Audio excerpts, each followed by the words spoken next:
Greetings and salutations, my fellow military historians. Today, we conclude our investigation of one of the most amazing encounters in the history of the Greco-Persian Wars of the 5th century BC, the naval battle of Salamis. Last time, we saw a small Spartan force utterly destroyed while conducting a brave rearguard action at the Battle of Thermopylae, where the Greeks lost the battle but acquired a legendary reputation, rallying 31 Greek city-states to unite in the defense of Greece. As a result of this defeat, the situation for the Greek city-states was indeed dire, as the Persian army moved unopposed to Athens and burned it to the ground. The Greek fleet, which was blockading Artemisium to prevent the outflanking maneuver from the Persian navy, withdrew to the Saronic Gulf in reasonable condition, constituting the only force that was readily available and capable of mounting some defense against the greatly outnumbering Persian forces. Before moving on, let's talk about the fleet and its importance in the Greek military defenses. Like the alliance of the Greek city-states itself, the Greek fleet represented an uneasy coalition of smaller fleets from various parts of Greece, dominated by 150-ish Athenian vessels, with the next largest squadron from Corinth, numbering less than 50 ships. Curiously, the dominance of the Athenian fleet was a very recent phenomenon, owing to a discovery just a couple years earlier of a rich silver deposit at the Laurium silver mines. Being a pseudo-democracy, Athenian high society gathered to decide what to do with the unexpected windfall. Though there were almost uniform chants of "buy a BMW X5 for every Athenian citizen," not everybody was so unwise as to spend it all on fancy cars or chariots. In fact, it took the wisdom and authority of the statesman and general Themistocles to convince the trigger-happy Athenian consumers to hold off from ordering any new cars.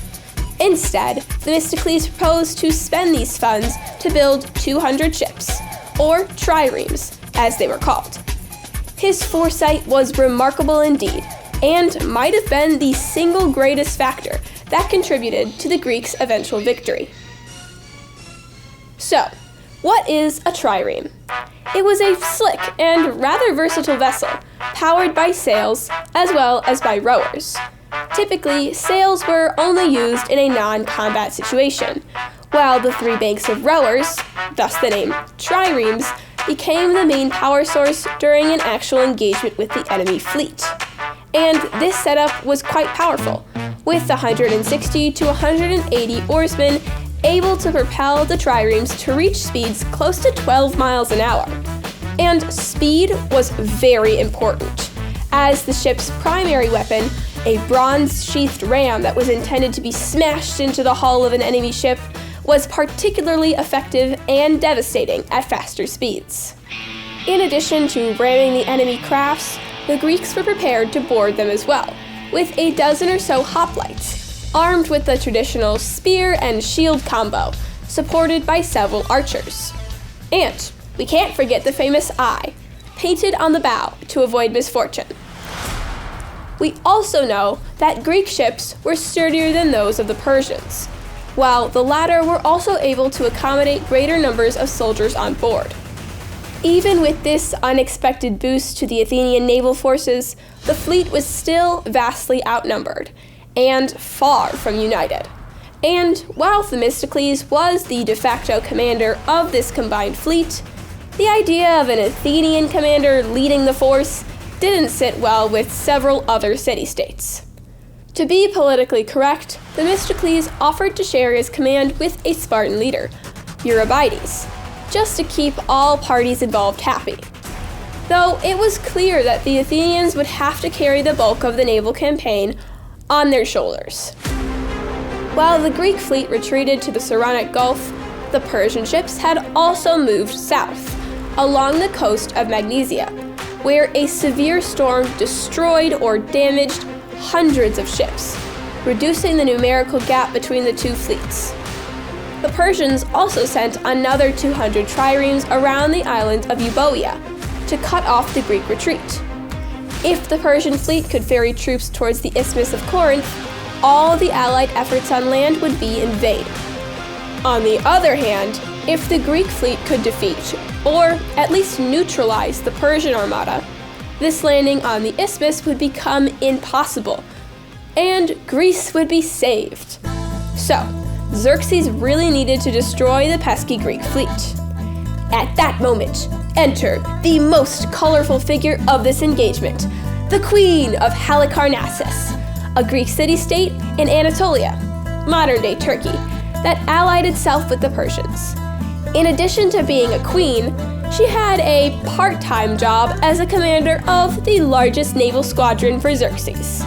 Despite being a Greek herself, she was filled with a mild hatred towards her mainland kinsmen, and is known to history as Artemisia.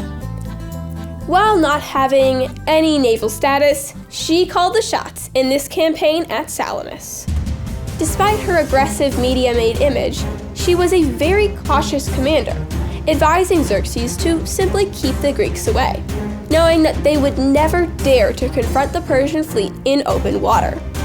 She warned that chasing the Greek triremes through the labyrinth of the islands in the already narrow Strait of Salamis could be dangerous, as smaller and more maneuverable Greek ships had the definite advantage in close-quarter combat.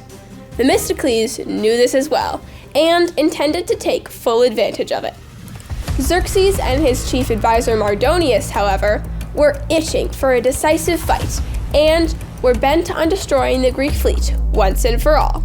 All they needed was a spark to light the whole thing on fire. And that spark, Themistocles was all too happy to provide to them. He knew that if Xerxes was to be assured of an easy victory, he would likely try to defeat the Greeks right where they were, in the Straits of Salamis, the very place where the Greek ships could maximize their advantage, while minimizing the numerical superiority held by the Persian fleet. Themistocles sent his trusted advisor, Sisinus, to the Persians, pretending to seek favorable treatment from the future victors, in exchange for the information that the Greek fleet is in a state of utter collapse, and it wouldn't take much effort to defeat the allies, since they were already at each other's throats, but only if Xerxes acted soon. This sounded pretty good to Xerxes' ears, and he ordered the fleet to go on the offensive, with almost 650 ships chasing approximately 350 Greek triremes, blocking the straits and preventing the Greek ships from escaping. The victory was all but assured, or so the Persians thought. Themistocles succeeded in convincing Xerxes that the Greek fleet was about to disintegrate. Keeping close to the mainland, the Persian fleet, led by the Phoenicians, advanced into the straits. While they were expecting a disorganized and rapidly retreating fleet, they were met by the Greek ships, in full battle-ready position, emerging from the morning fog. Curiously, just as they did at the Battle of Marathon, the Greeks reinforced their flanks of the battle line with the experienced Athenian fleet on the left of the formation and the equally capable Achaemenid on the right. The Greeks did not engage their enemy right away, allowing for the vast majority of Persian vessels to enter into the narrow strait. Then, as the morning wind enhanced their speeds, the Greeks suddenly broke their formation and attacked the Persians. With the wind in their faces, the Persians couldn't react as fast, and given their generally larger vessels, they couldn't maneuver as well in a body of water. In addition, any Persian ship that was damaged and trying to fall back ran into several rows of vessels that entered the strait behind it. And since Xerxes was sitting on a hill watching the battle, many captains pressed forward with increasing persistence, trying to impress their commander. Soon, the Persian fleet lost all cohesion, and many boats were also hitting the rocky formations along the edges of the narrow body of water. As the ships tried to escape, they were squeezed by the Athenian and Achaemenid flanks that were powered by well-rested rowers, in sharp contrast with the vast majority of Persian rowers, who were exhausted after spending all night just getting into the strait. In total, the Persians lost almost 250 ships and close to 13,000 men, while the Greeks lost less than 50 triremes, making Salamis one of the most impressive naval engagements in the history of ancient Greece. Shortly after the battle, the main Persian army returned home before the onset of winter, with Xerxes leaving behind a smaller army under the command of Mardonius, so he could try to continue to harass the Greeks after winter break. Mardonius gladly agreed to stay, hoping to make a name for himself as the general who defeated the Greeks. Alas, his dreams never materialized, and the next summer, the combined army of the Greek city-states annihilated the Persian army, as well as Mardonius himself, at Plataea. And after 2 smaller naval victories, the remnants of the Persian army were destroyed. Greece was saved, and Salamis became forever known as the turning point in the history of the Greco-Persian War. While the standoff between Greece and Persia wasn't over, the initiative had now decisively passed to the Greeks. This concludes our episode on the Battle of Salamis, as well as our series on the Greco-Persian Wars.